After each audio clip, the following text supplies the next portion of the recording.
હવે તમે સારા છો તો પછી લોકો પાસે શું કામ આશા રાખીને બેઠા છો? અને તમે ખરાબ છો તો એ લોકો પાસે શું કામ આશા રાખીને બેઠા કે તમને સારા કહેશે? કારણ કે દુનિયાનો શું ભરોસો? તમે તમે સારા કપડા પહેરશો તોય કહેશે ઓહો બહુ સારું કહેવાય. બહુ કમાઈ જાવ તો એ લોકો શું કહેશે? એ તો અમને ખબર 2 નંબરની કમાણી છે. અને ગરીબ રહેશો તો શું કહેશે? ભાઈ કરમો જેવા કર્યા છે કઈ વધતું જ નથી. न किसी के अभाव में जियो,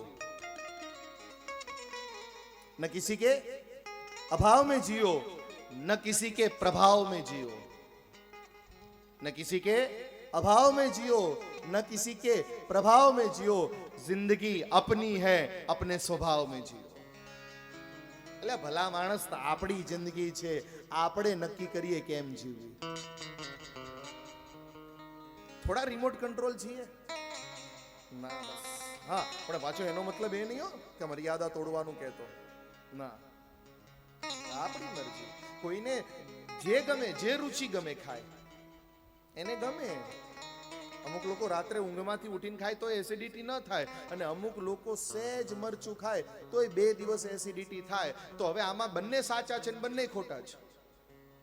આપણો સ્વભાવ, આપણી પ્રકૃતિ, આપણું હોવું છે બસ.